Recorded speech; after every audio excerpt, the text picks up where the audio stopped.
Today we're going to look at the 2D floor planner. When you first launch the application, you are always presented with just a square room. But if you're going to want to change that, you can come to this 2D button and this will take you to our 2D floor planner. Here the navigation is similar except you cannot rotate the scene, but you can use the right click button to pan the scene. And then you can just click on the different elements. Walls are elements. You can click. Corners are elements as well. And you can click on any one of these dimensions to be able to edit them.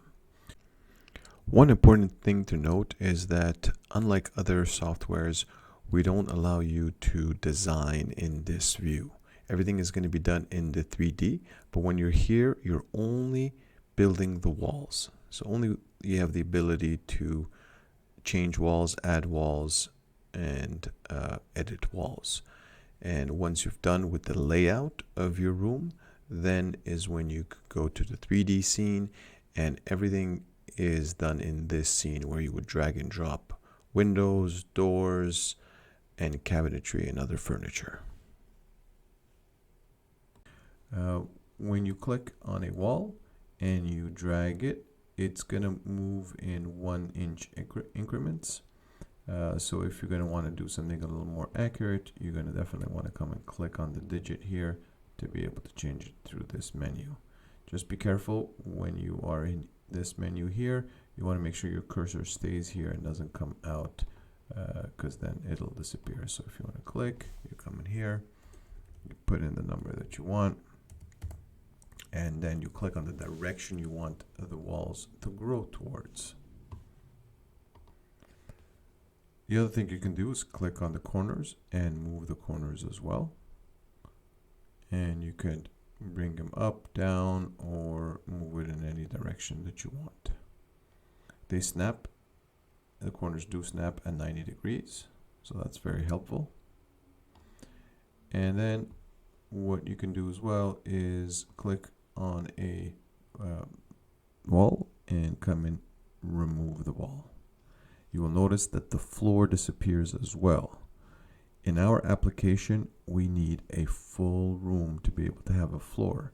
You cannot keep the scene like this without a floor, because if you go to the 3D scene, there's no floor, there's nothing, there's no walls. It requires the floor to be there.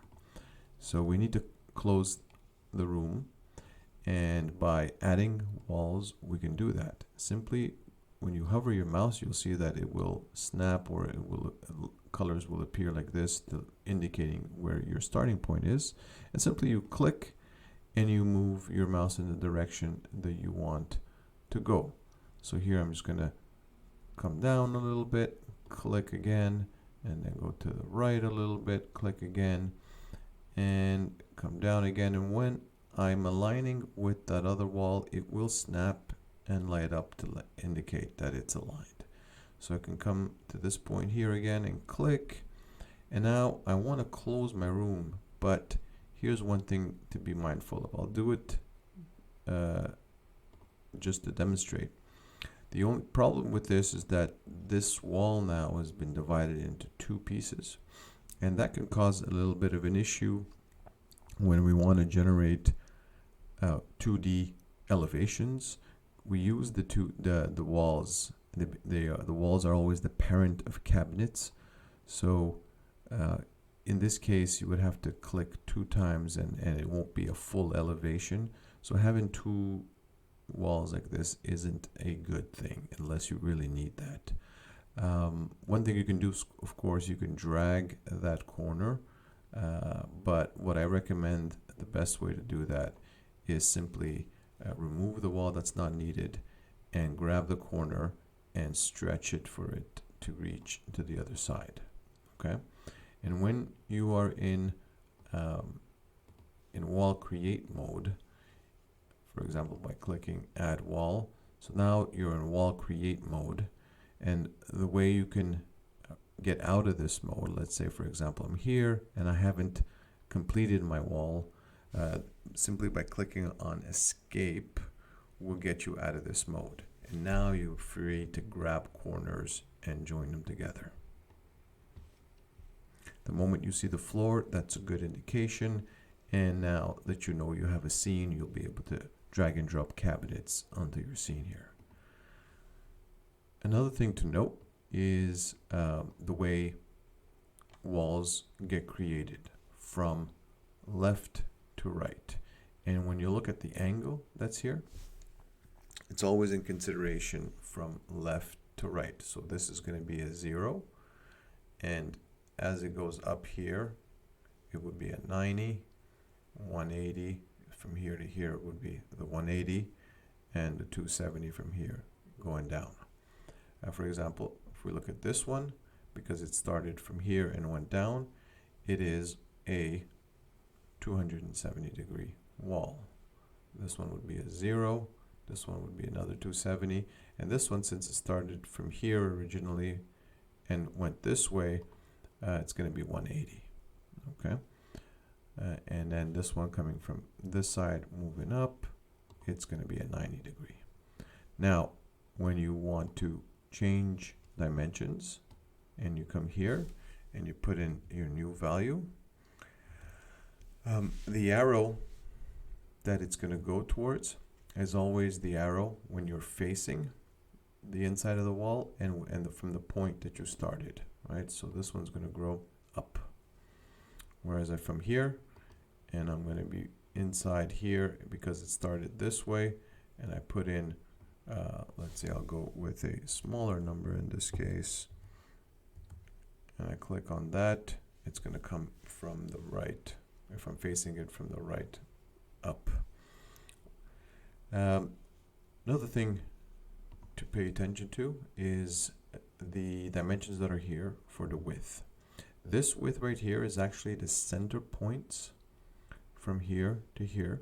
So in theory, they're useless to you, and you make sure you don't want to change this or play with this or consider this.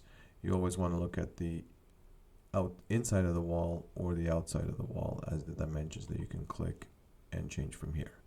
So this first width here you want to ignore. The height is the height, so you can change it here all around, and then the depth of the of the wall, and the angles are here as well. And in some cases, we're gonna want to make some walls invisible. For example, if you do want it to only have an L-shaped room, but you would still need to complete the room because that's how we determine where the floor is going to be, you can come and decide to make the walls invisible. When you do that and you click out, you see that the wall becomes red. That's just an indication to let you know that those walls are invisible. Walls that are invisible become apparent in the 3D scene, and they always remain invisible, like these do. Of course, the other walls will become automatically invisible only when the camera is behind it to allow you to see inside of the room.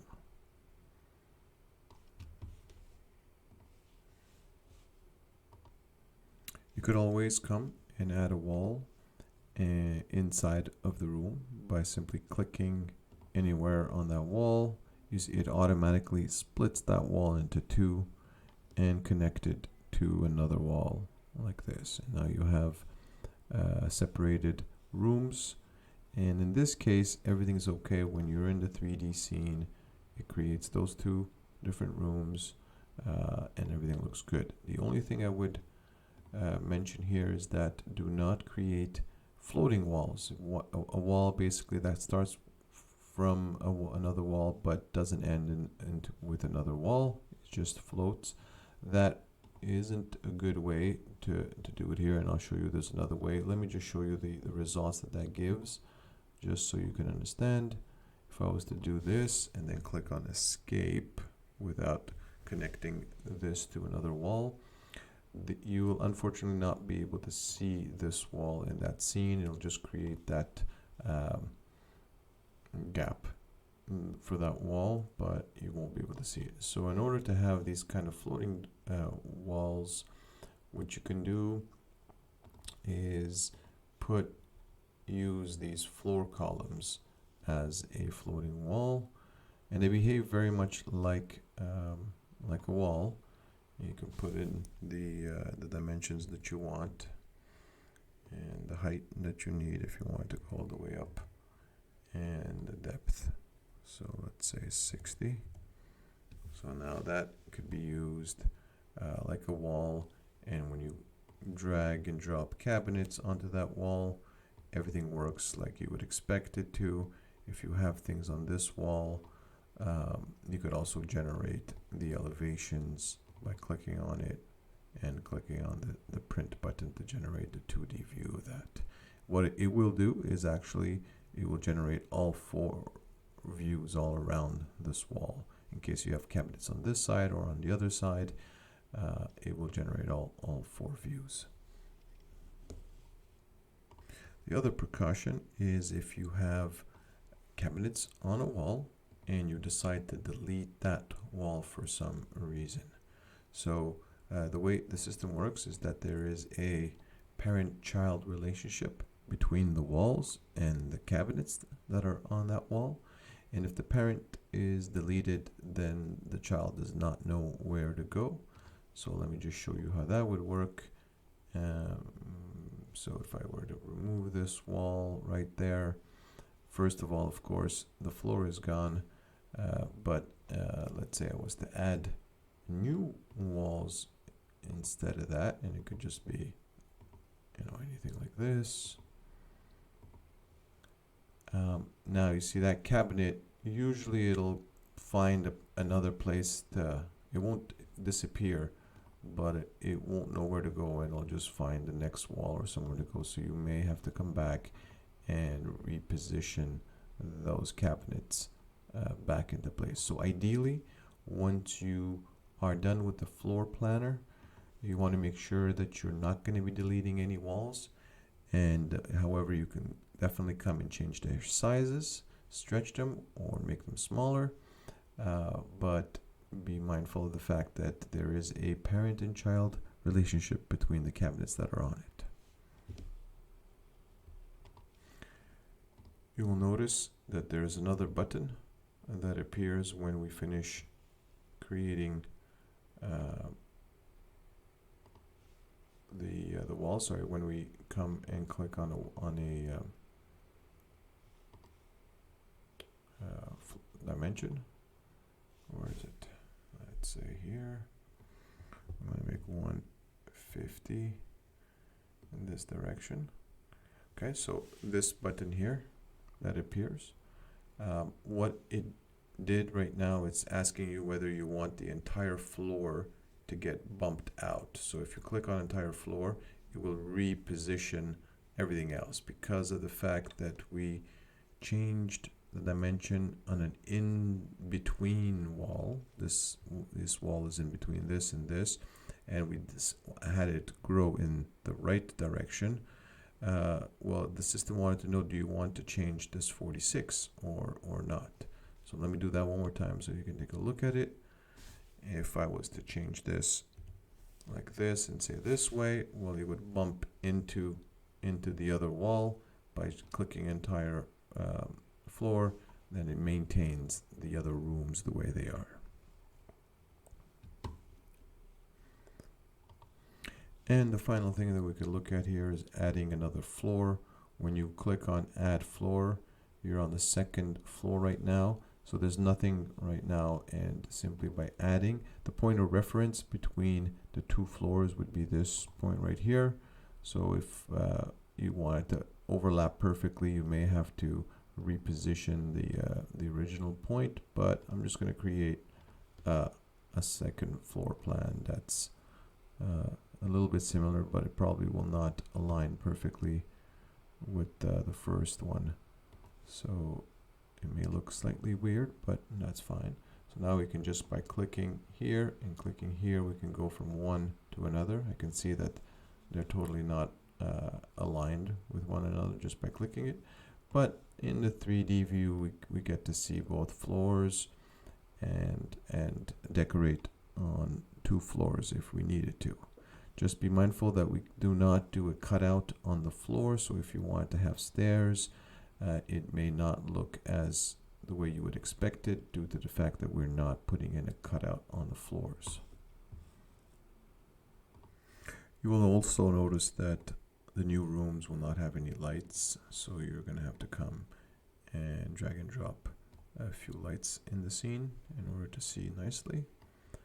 And a couple of other things to mention is if you have same concept of having cabinets on a wall, and then if you delete it, the other thing that could happen is if you come and split the wall into two, that also removes the original parent and replaces it by two new walls. So that too, see now the cabinet ended up here somewhere. So be mindful of that as well. So if you do have cabinets on a wall and then you split that wall into two, it behaves the same way as though you had deleted the original wall and replaced it by two walls. That's about it. Thank you, and see you in the next session.